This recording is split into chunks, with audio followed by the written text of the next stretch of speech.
नेकपा माओवादी केन्द्रका अध्यक्ष पुष्पकमल दाहाल प्रचण्ड विरुद्ध प्रहरीमा किटानी जारी। सत्तादेखि प्रतिपक्षका नेताले हेलिकप्टर चढेको 50 करोड भाडा तिरेनन्, निजीले पत्याउनै छाडे। महोत्तरीमा हिन्दू सम्राट सेना नामक संगठनको र्यालीमा हिंसात्मक झडप, प्रशासनद्वारा कर्फ्यू आदेश जारी। लोसपाका 2 केन्द्रीय सदस्य सहित 10 जना नेकपा एमालेमा गरे प्रवेश। पर्साको राष्ट्रिय निकुञ्जभित्र बाख्रा चराउन गएकी महिलाको जङ्गली हात्तीको आक्रमणबाट मृत्यु। नो नट अगेनको पक्षमा उभिए डाक्टर गोविन्द केसी। निर्वाचन आयोगले निर्णय फिर्ता नलिए हिंसात्मक अवज्ञा गर्ने दिए चेतावनी। महोत्तरीको भङ्गमा भयो निकै ठुलो झडप।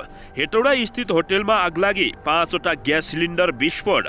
बन्दीहरूले कारागारमै लगाए टीका। नेकपा एमालेका नेता यादव एकीकृत समाजवादीमा गरे पार्टीमा प्रवेश। देउबा विरुद्ध चुनाव भिड्न गएका सागर ढकालले डडेलधुडामा जोडे नाता। यता राष्ट्रपति विद्यादेवी भण्डारीले लगाएनन् भाइटीका, प्रधानमन्त्री देउबाले पनि लगाएनन्। रोल्पामा जीव दुर्घटना, एकै घर परिवारका दाजुभाइ सहित 3 जनाको मृत्यु। यी प्रदेशका केही स्थानमा आज हल्का वर्षाको सम्भावना। ठाउँ ठाउँमा मनाइयो नेपाल सम्बन्धको नयाँ वर्ष 1143। काठमाडौँको क्षेत्र नम्बर 2 मा राप्रपाको झण्डा गाडेरै छाड्ने उम्मेद्वार कुन्ती देवी पोखरेलको भनाई।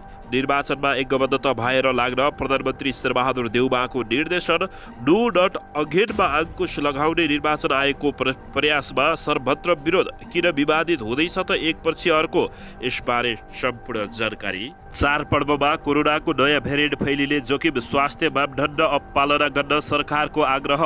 नेकपा एमालेका 3 नेता पार्टीबाटै निष्कासित। रूपन्देहीको क्षेत्र नम्बर 2 मा सत्तारूढ दल गठबन्धन फेरि प्रतिस्पर्धामा। आगामी सरकारको नेतृत्व गर्ने चाहना छ, पार्टीका साथीहरूले साथ दिनु पर्यो भन्दै गगन कुमार थापाको अभिव्यक्ति। आचार संहिता उल्लङ्घन भए नभएको प्रहरी र अनुसन्धान विभागले पनि हेर्ने। म्यादी प्रहरीको ड्रेसमा टिकटक बनाए कारबाही गरिने। र आगामी निर्वाचनमा नेकपा एमाले एक्लै बहुमत ल्याउने नेकपा एमालेको घोषणा। तिहारकै दिन भयो निकै ठुलो दुर्घटना, जताततै रुवावासी। नेपालमा के हुँदैछ त यस्तो, यसबारे सम्पूर्ण जानकारी। पूर्व प्रधानमन्त्री पुष्पकमल दाहाल प्रचण्डले गरे निकै ठुलो घोषणा। उता माधव कुमार नेपालको केपी शर्मा ओली विरुद्ध निकै कडा एक्सन। अब हेर्नुहोस् पुरा समाचार।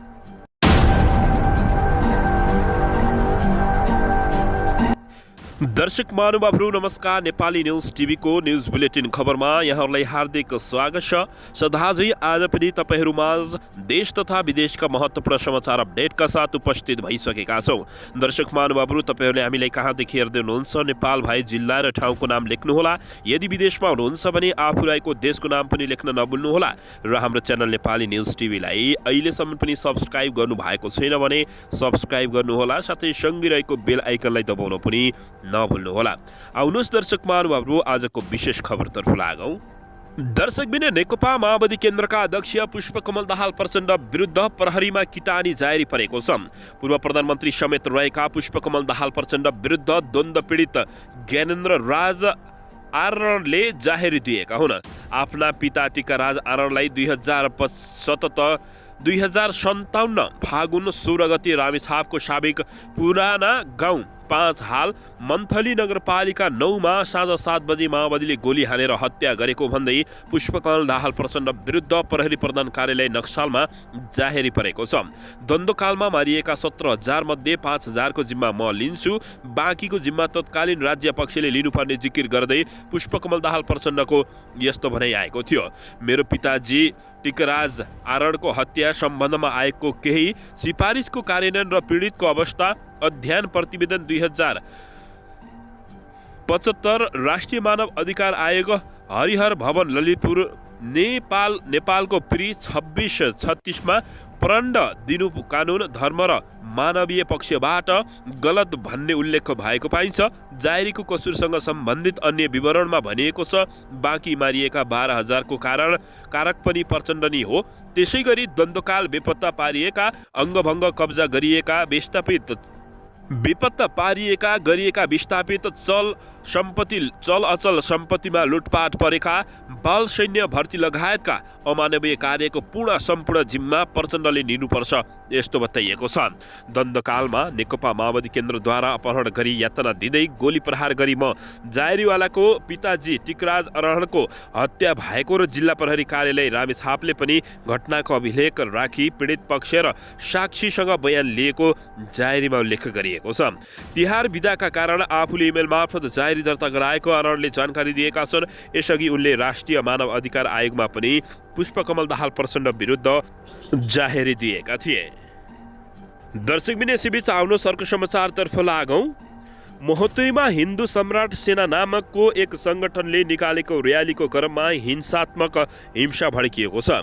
बिहिबार महोत्तरीको भङ्गाहा नगरपालिका वडा नम्बर 8 परियामा हिन्दू सम्राट सेनाले निकालेको र्यालीमा हिंसा भड्किएको हो। हिंसा भड्किएसँगै प्रहरीले 1 दर्जन राउन्ड हवाई फायर समेत गरेको छ। स्थितिलाई नियन्त्रणमा लिन बल प्रयोग गर्नु परेको जिल्ला प्रहरी कार्यालय महोत्तरीले जानकारी दिएको छ। हिजो घटनास्थलमा ठूलो संख्यामा नेपाल प्रहरी र सशस्त्र प्रहरी परिचालन गरिएको थियो।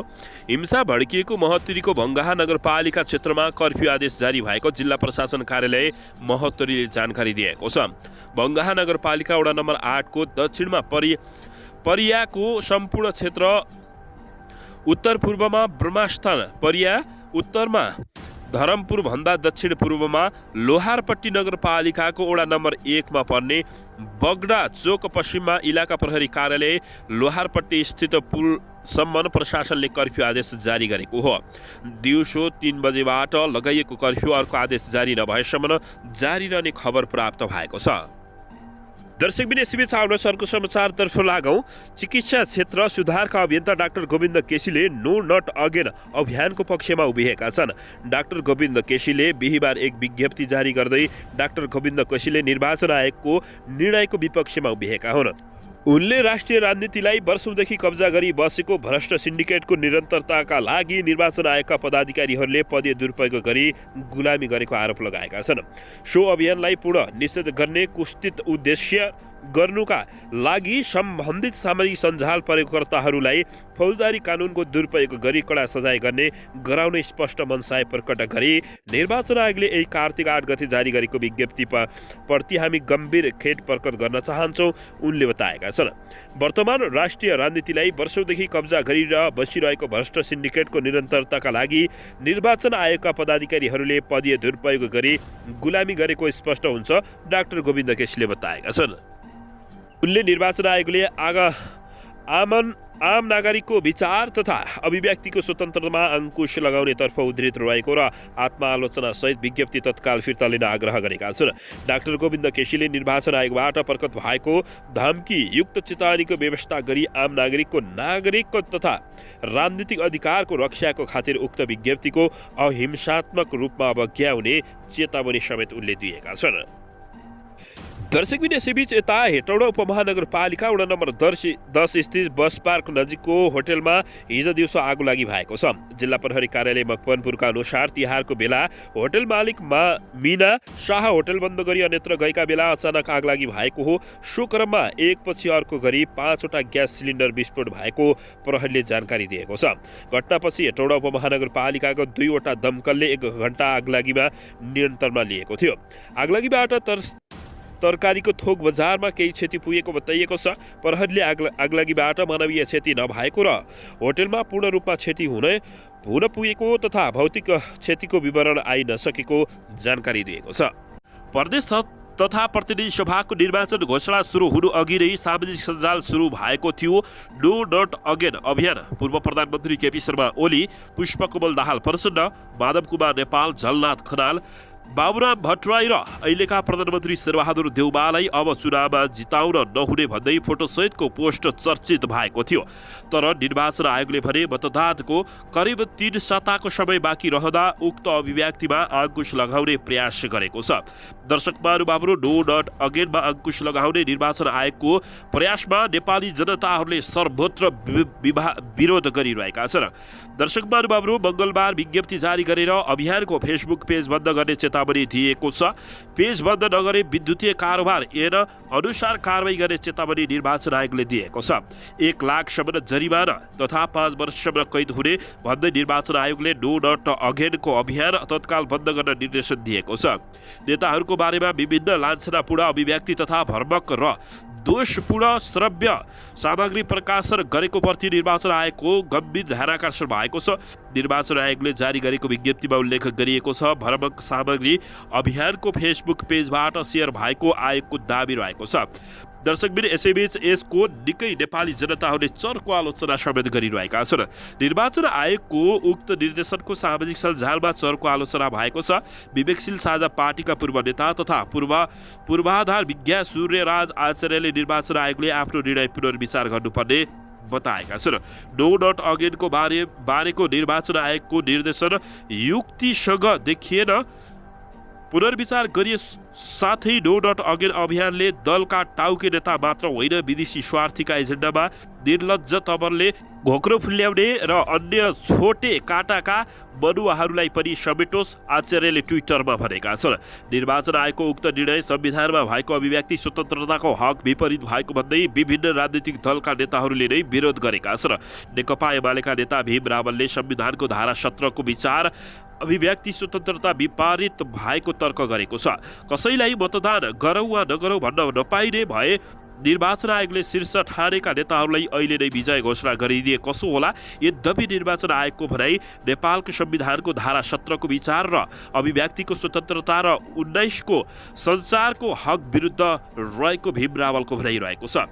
यसैबीच नेपाली काङ्ग्रेसका नेता वीरेन्द्र रिजालले पनि नो नट अगेन लोकतान्त्रिक मूल्य मान्यतासँग नै भएको भन्दै निर्वाचन आयोगको आलोचना गरेका छन्। निर्वाचन आयोगको नो नट अगेन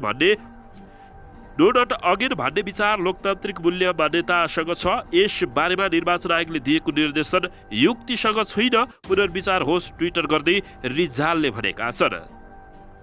दर्शकबिन, यसैबीच यता हाल नेपालको मौसममा पश्चिमी वायुको सामान्य प्रभाव रहेको छ। जल तथा मौसम पूर्वानुमान महाशाखाका अनुसार बिहिबार बिहान देशको पहाडी भूभागहरूमा आंशिक बदली रही बाँकी भूभागहरूमा मौसम सामान्यतया सफा रहेको छ। यस्तै दिउँसो प्रदेश नम्बर 1 बागमती प्रदेश र गण्डकी प्रदेशका केही पहाडी भूभागहरूमा आंशिक बदली रही बाँकी भूभागहरूमा मौसम सामान्यतया सफा रहनेछ। तर प्रदेश नम्बर 1 बागमती प्रदेश र गण्डकी प्रदेशका 1-2 स्थानमा भने हल्का वर्षाको सम्भावना रहेको महाशाखाको भनाइरहेको छ। यस्तै राति पहाडी भूभागहरूमा आंशिकदेखि सामान्य बदली रही बाँकी भूभागहरूमा मौसम सामान्यतया सफा रहनेछ। यस्तै प्रदेश नम्बर 1 बागमती प्रदेश र गण्डकी प्रदेशमा पहाडी भूभागका 1-2 स्थानमा हल्का वर्षाको सम्भावना रहेको महाशाखाले भनाइरहेको छ। दर्शक महानुभावहरू, यसैबीच आउनुहोस् अर्को समाचारतर्फ लागौँ। नेपाली काङ्ग्रेसका सभापति शेरबहादुर देउवाले भक्तपुरका काङ्ग्रेसी कार्यकर्ताहरूको गुनासो निर्वाचनपछि सम्बोधन गर्ने प्रतिबद्धता जनाएका छन्। प्रतिबद्धता जनाएसँगै निर्वाचनमा एकबद्ध भएर लाग्न सभापति देउवाले निर्देशन दिएका हुन्। हिजो आयोजित कार्यकर्ता भेटघाटमा सभापति देउवाले गठबन्धनको बाध्यताका कारण भक्तपुर क्षेत्र नम्बर 2 को प्रदेशसभा 2 अन्य दललाई दिनु परेको बताउँदै त्यसको क्षतिपूर्ति निर्वाचनपछि सम्बोधन गर्ने बताएका छन्। सभापति देउवाले थिम्पूको सङ्घ र चोकमा राष्ट्रिय विभूति शङ्खधार स्वास्थ्य प्रतिष्ठानले आयोजना गरेको मूल्याङ्कन कार्यक्रमका लागि थिमी आएका थिए। सो कार्यक्रमपछि उनी कार्यकर्ता भेटघाटका लागि नजिकको पार्टी प्यालेस पुगेका थिए। पार्टी सभापति देउवाले गठबन्धन सरकार भएकाले निर्वाचनमा पनि गठबन्धनलाई निरन्तरता दिएर जानु परेको र त्यसैका कारण काङ्ग्रेस एक्लैले जित्ने केही क्षेत्रमा गठबन्धन रहेका सहयात्री दलहरूलाई छाड्नु परेको स्पष्ट पारेका छन्। उनले उपस्थित नेता कार्यकर्तालाई गठबन्धनको बाध्यता बुझेर निर्वाचनमा एकबद्धता भएर लाग्न र गठबन्धनका उम्मेद्वारहरूलाई जिताउन निर्देशन समेत दिएका छन्। उनले गठबन्धनका तर्फबाट भक्तपुर क्षेत्र नम्बर 2 मा प्रतिनिधि सभा सदस्यका उम्मेद्वार नेपाली काङ्ग्रेसका सभापति समेत रहेका दुर्लभ थापालाई निर्वाचन जिताए निर्वाचन पछिको सरकारमा मन्त्री बनाउने आश्वासन दिएका छन्। कार्यक्रममा उम्मेद्वार थापाले जिल्लाका काङ्ग्रेसी कार्यकर्ता विशेष गरी मध्यपुर थिमी नगर क्षेत्रको गुनासो पार्टीको जिल्ला सभापतिको हैसियतले जसरी पनि सम्बोधनका लागि केन्द्रीय नेतृत्व बनाउने प्रतिबद्धता व्यक्त गरेका छन्। दर्शकबिन यसैबीच नेपालमा कोभिड-19 कोरोना भाइरसको नयाँ भेरिएन्ट पुष्टि भएपछि स्वास्थ्य तथा जनसङ्ख्या मन्त्रालयले चाडपर्व मनाउँदा जनस्वास्थ्यको मापदण्ड पालना गर्न आग्रह गरेको छ। तिहार, छठ जस्ता चाडपर्व सङ्क्रमण फैलिन सक्ने भएकाले जनस्वास्थ्यको मापदण्ड अपनाउन मन्त्रालयले आग्रह गरेको हो। नेपालमा कोरोना भाइरसको नयाँ भेरिएन्ट फेला परेको र उक्त भाइरस फैलिन सक्ने भन्दै मास्क लगाउने, बेला बेलामा साबुन पानीले हात धुने लगायतका मापदण्ड पालना गर्न मन्त्रालयले आग्रह गरेको छ। स्वास्थ्य तथा जनसङ्ख्या मन्त्रालयका सहप्रवक्ता डाक्टर समीर कुमार अधिकारीले नेपालमा ओमिक्रोन भेरिएन्टको XBB पहिचान भएको बताएका छन्। उनका अनुसार देशको विभिन्न ठाउँमा गत साउन 21 गतेदेखि असोज 24 गतेसम्म कोरोना भाइरस भएका सङ्क्रमितबाट नमुना सङ्कलन गरेर जिनोमिक पहिचान गर्दा ओमिक्रोन भेरिएन्ट XBB पत्ता लागेको बताइएको छ। दर्शकबिन यसैबीच आउनु सरको समाचारतर्फ लागौँ। रूपन्देहीको क्षेत्र नम्बर 2 मा सत्तारूढ दल गठबन्धनले राष्ट्रिय जनमुक्ति पार्टीका उम्मेद्वार केशव बहादुर थापालाई आधिकारिक उम्मेद्वार तय गरेको छ। नेकपा एमालेका उपाध्यक्ष विष्णु पौडेलको प्रतिस्पर्धाका रूपमा गठबन्धनको उम्मेद्वार रहेका एकीकृत समाजवादीका राजु गुरुङको उम्मेद्वारी खारेज भएपछि सत्तारूढ दल गठबन्धनले कसलाई समर्थन गर्ला भन्ने कौतूहलता रहेको थियो। अब यस क्षेत्रमा 2064, 2070 र 2074 को चुनाव लगातार जितेका पौडेलसँग गठबन्धनको समर्थन पाएका थापाको प्रतिस्पर्धा हुने भएको छ। सत्तारूढ दल गठबन्धनले यो क्षेत्रमा थापालाई समर्थन गरे बापत जनमुक्ति पार्टीले रूपन्देही 2 का प्रदेश सभाका दुवै क्षेत्र तथा प्रतिनिधि सभा क्षेत्र नम्बर 1, 3 र 5 मा सत्तारूढ दल गठबन्धनका उम्मेद्वारलाई समर्थन गर्ने जनमुक्ति पार्टीका थापाले बताएका छन्। रूपन्देही 2 मा प्रदेश सभा सत्ता गठबन्धनबाट काङ्ग्रेसका दीर्घबहादुर केसी र माओवादी केन्द्रका वामदेव छेत्री तथा नेकपा एमालेबाट लीला गिरी र भोजप्रसाद श्रेष्ठ उम्मेद्वारी रहेका छन्। मूल रूपमा रूपन्देही क्षेत्र नम्बर 2 का दुवै प्रदेश सभा र प्रतिनिधि सभाका 1, 3 र 5 नम्बर क्षेत्रका गठबन्धनका उम्मेद्वारलाई हाम्रो पार्टीले मत दिने शर्तमा मलाई समर्थन भएको छ। जनमुक्ति पार्टीका उम्मेद्वार थापाले भने गठबन्धनलाई साथ दिएपछि बलियो भयो उनले बताएका छन्। दर्शकबिन यसैबीच आउनुहोस् अर्को समाचारतर्फ लागौँ। रोल्पामा हिजो जीव दुर्घटना हुँदा 3 जनाको मृत्यु भएको छ। रोल्पाको सुनिल स्मृति गाउँपालिका 4 सेवा केन्द्र नजिकै जुगे खोलामा भएको जीव दुर्घटनामा परि एकै घरका दाजुभाइ सहित 3 जनाको ज्यान गएको छ। मृत्यु हुनेमा घोराई उपमहानगरपालिका निवासी 58 वर्षीय विष्णु प्रसाद रिजाल, सोही ठाउँ निवासी 60 वर्षीय नारायण प्रसाद रिजाल र दाङ राप्ती गाउँपालिका 1 भालुबाङ निवासी 50 वर्षीय फाम सिकेसी रहेको जिल्ला प्रहरी कार्यालय रोल्पाले जानकारी दिएको छ। रोल्पाको सुलीचौरबाट गजुलतर्फ जाँदै गरेको लु 1 ज 3234 नम्बरको जीप दुर्घटनाग्रस्त भएको थियो। जीप सडकबाट करिब 100 मिटर तल खसेको थियो। जीपमा सवार 15 जना रहेको प्रहरीले बताएको छ। दुर्घटनामा 12 जना घाइते भएका छन् भने 7 जनाको अवस्था गम्भीर रहेको छ। घाइतेलाई प्राथमिक उपचारपछि थप उपचारका लागि मेडिकल कलेज कोहलपुरमा सिफारिस गरिएको इलाका प्रहरी कार्यालय सुलीचौरका इन्चार्ज समेत रहेका ओमप्रकाश वाग्लेले जानकारी दिएका छन्। जीपको अचानक ब्रेक कम नगर्दा दुर्घटना भएको प्रहरीले बताएका छन्। दर्शकबिन यसैबीच आउनुहोस् अर्को समाचारतर्फ लागौँ। नेकपा एमालेका 3 जना नेता पार्टीबाट निष्कासित भएका छन्।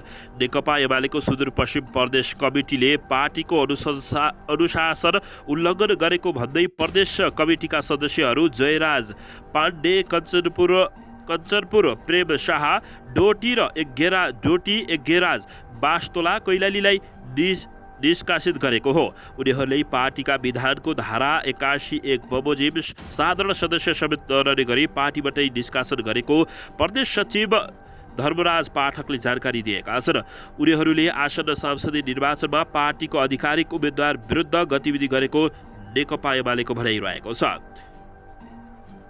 दर्शकबिन यसैबीच आउनुहोस् अर्को समाचारतर्फ लागौँ। नेपाली काङ्ग्रेसका महामन्त्री गगन कुमार थापाले आगामी मङ्सिर 4 गते हुने प्रतिनिधि सभा र प्रदेश सभाको निर्वाचनमा सत्तारूढ दल गठबन्धन विजयी हुने दावी गरेका छन्। काठमाडौँको क्षेत्र नम्बर 4 का प्रतिनिधि सभा सदस्यले उम्मेदवारी समेत रहेका उनले सत्तारूढ दल गठबन्धनले प्रतिनिधि सभा र प्रदेश सभा दुवैमा विजय भएर सरकार बनाउने बताएका छन्।